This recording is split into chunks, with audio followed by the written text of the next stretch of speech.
다니엘 8장 1절에서 27절. 얼굴을 땅에 대고 엎드리며. 나 다니엘에게 처음에 나타난 환상 후 벨사살 왕 제3년에 다시 한 환상이 나타나니라. 내가 환상을 보았는데 내가 그것을 볼 때에 내 몸은 엘람 지방 수산성에 있었고 내가 환상을 보기는 을레 강변에서이니라. 내가 눈을 들어 본즉 강가에 두 뿔 가진 순양이 섰는데 그 두 뿔이 다 길었으며 그 중 한 뿔은 다른 뿔보다 길었고 그 긴 것은 나중에 난 것이더라. 내가 본즉 그 순양이 서쪽과 북쪽과 남쪽을 향하여 받으나 그것을 당할 짐승이 하나도 없고 그 손에서 구할 자가 없으므로 그것이 원하는 대로 행하고 강하여졌더라.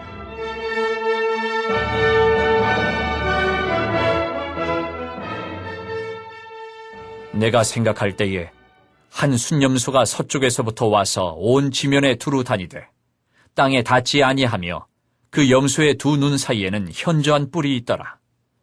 그것이 두 뿔 가진 순양 곧 내가 본 바 강가에 섰던 양에게로 나아가되 분노한 힘으로 그것에게로 달려가더니 내가 본즉 그것이 순양에게로 가까이 나아가서는 더욱 성내어 그 순양을 쳐서 그 두 뿔을 꺾으나 순양에게는 그것을 대적할 힘이 없으므로 그것이 순양을 땅에 엎드러뜨리고 짓밟았으나 순양을 그 손에서 벗어나게 할 자가 없었더라.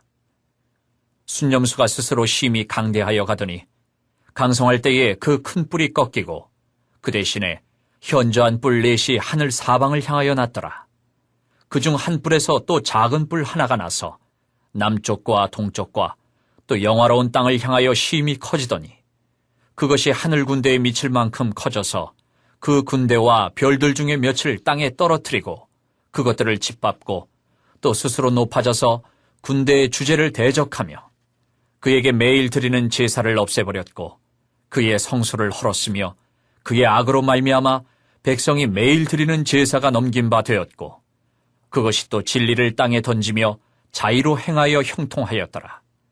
내가 들은즉 한 거룩한 이가 말하더니 다른 거룩한 이가 그 말하는 이에게 묻되 환상에 나타난 바 매일 드리는 제사와 망하게 하는 죄악에 대한 일과 성소와 백성이 내준 바 되며 짓밟힐 일이 어느 때까지 이를꼬 하매 그가 내게 이르되 2300주야까지니 그때의 성소가 정결하게 되리라 하였느니라.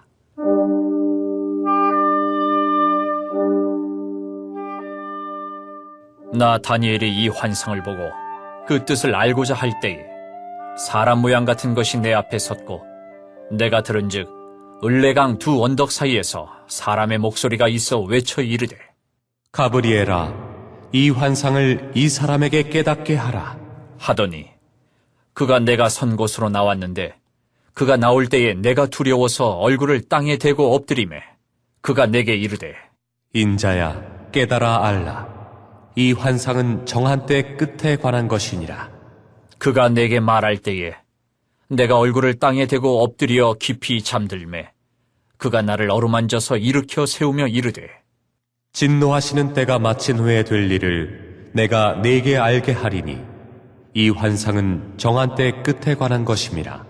네가 본 바 두 뿔 가진 순양은 곧 메대와 바사 왕들이요 털이 많은 순염소는 곧 헬라 왕이요 그의 두 눈 사이에 있는 큰 뿔은 곧 그 첫째 왕이요 이 뿔이 꺾이고 그 대신에 네 뿔이 났은즉 그 나라 가운데에서 네 나라가 일어나되 그의 권세만 못하리라.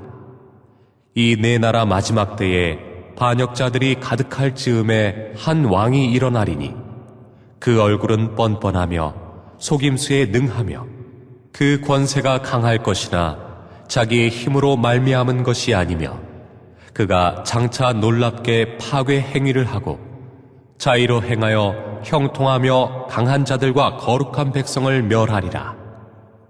그가 꾀를 베풀어 제 손으로 속임수를 행하고 마음에 스스로 큰 채하며 또 평화로운 때에 많은 무리를 멸하며 또 스스로 서서 만왕의 왕을 대적할 것이나 그가 사람의 손으로 말미암지 아니하고 깨지리라. 이미 말한 바 주야에 대한 환상은 확실하니 너는 그 환상을 간직하라. 이는 여러 날 후의 일임이라. 하더라. 이에 나 다니엘이 지쳐서 여러 날 앓다가 일어나서 왕의 일을 보았느니라. 내가 그 환상으로 말미암아 놀랐고 그 뜻을 깨닫는 사람도 없었느니라.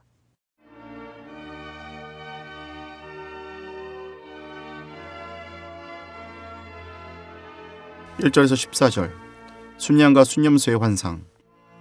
다니엘의 첫 환상이 주어진 지 2년이 지난 후 두 번째 환상이 나타납니다.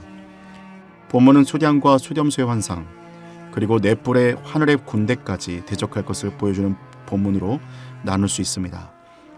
환상 속에 나타난 것들을 살펴보면 먼저 두 뿔을 가진 순양은 메데 페르시아 제국을 나타냅니다. 순면서는 헬라 제국이며 그 염소의 두 눈 사이에 난 현저한 뿔은 알렉산더 대왕을 나타냅니다. 넷불 중 하나에서 나오는 작은 뿔에 관하여 많은 성경학자들은 셀레우코스의 왕 안티오코스 에피파네스 4세를 가리킨다고 말합니다.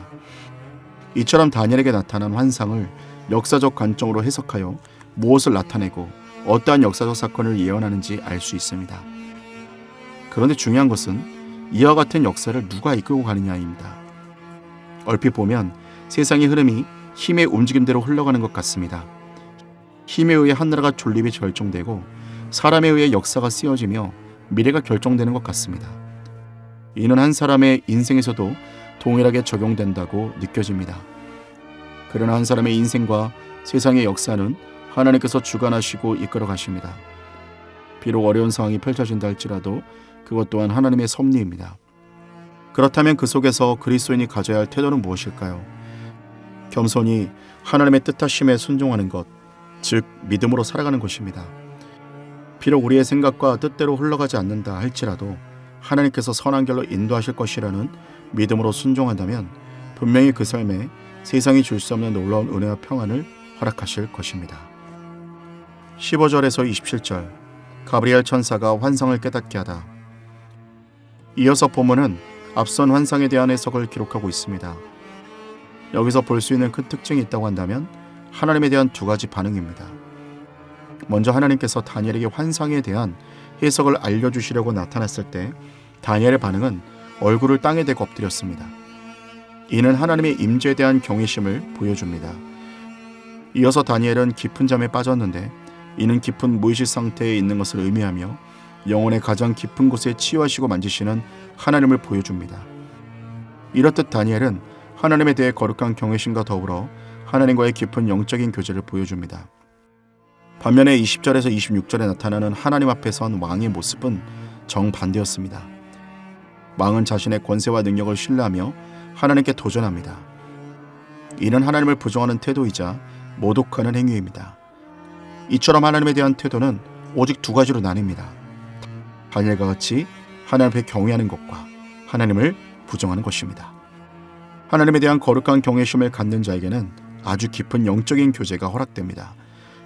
그 가운데 치유와 회복 능력이 있습니다. 그러나 하나님에 대한 멸시와 부정은 하나님의 심판이 주어집니다. 이는 하나님을 믿는 자라면 당연히 알고 있는 사실일 것입니다. 하지만 알고 있는 것과 그대로 살아가는 것은 다른 문제입니다. 지식으로 아는 것을 넘어 실천하는 지혜로 삶의 매 순간 하나님을 경외하시기 바랍니다. 영적인 깊은 교제 가운데 회복과 치유가 있게 될 줄 믿습니다. 사랑의 아버지 하나님, 오늘 우리의 삶에 인도하시고 붙들어 주신 줄로 믿습니다. 하나님, 그 무엇보다 하나님을 향한 경외함과 하나님을 향한 영적인 교제가 우리 가운데 충만하게 일어나게 하여 주시옵소서. 무엇보다 온전히 하나님과의 그 친밀한 가운데 나아가는 우리 가운데 그 믿음이 있게 하여 주시고, 하나님을 부정하거나 우리의 교만함과 우리의 어떠함으로 하나님을 멸시하는 것이 아니라 오직 더욱더 겸손함과 영적인 은혜로 주님 앞에 나아갈 수 있도록 인도하여 주시옵소서. 성령께서 우리의 삶을 인도하시고 붙드실 것을 믿사옵고 감사드리며 예수님의 이름으로 기도합니다. 아멘.